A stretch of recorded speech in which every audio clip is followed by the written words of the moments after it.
1200多年前的古书里记载着一只特别的小虫子，名字叫腹板。今天呢，给你讲讲它的故事。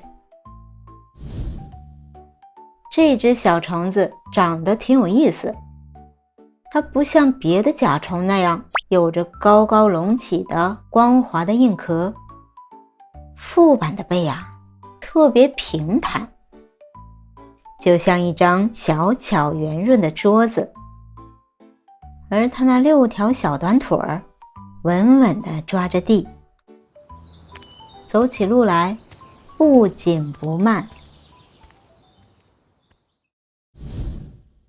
在昆虫的世界里，大家每天忙忙碌碌，要么是为了找口饭吃，要么是为了找个地方躲避天敌。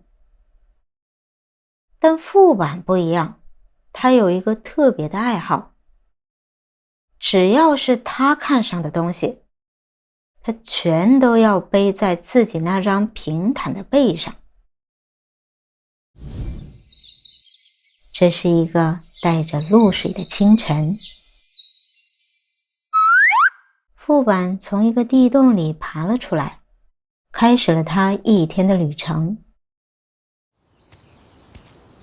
他迈着小碎步，在柔软的泥土上走着。突然，他的触角动了动，停下了脚步。在他面前有一粒银白色的扁扁的小石子儿，那不是普通的石子儿，它在阳光下泛着微光，表面被风雨打磨得光溜溜的。腹板仔细看了看，围着那颗石子儿绕了半圈，又绕了半圈，然后满意地颤抖了一下触角，转过身，用后面的一条腿熟练地一勾，这粒小石子儿就稳稳地落到了他的背上。真好，这是我的了。他心里美滋滋的，背上虽然多了一点重量，但那种拥有的踏实感让他很满足。他继续往前走，没走多远，一阵微风吹过，一片树叶飘了下来，正好落在他的面前。那落叶的纹理清晰可见，边缘微微卷曲，很精美。腹板毫不犹豫，再次转过身，把这片落叶也挪到了背上。落叶盖在石子上，大小刚刚好。他遇到了一截树枝，这树枝的形状太别致了，背上。他遇到了一小块干透的泥巴，凑近闻了闻，有一种雨后泥土的那种味道，好喜欢，背上。他甚至遇到了一个野果的硬壳，像个小碗。他费了9牛2虎之力，把这个果壳也背上了。不知不觉，太阳升到了正空。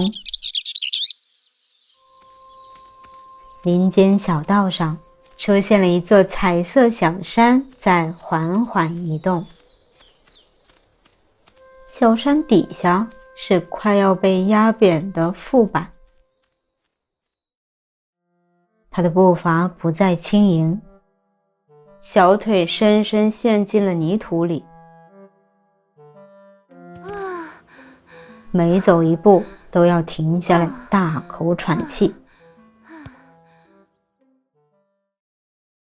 这座小山在他的背上摇摇欲坠，但是东西竟然没有掉下来。路过的一只蚂蚁正扛着一粒米，看见腹板，惊讶地晃了晃触角，问道：喂，你背着这么多东西要去哪儿啊？副板愣了一下，张嘴想说什么，又说不出来。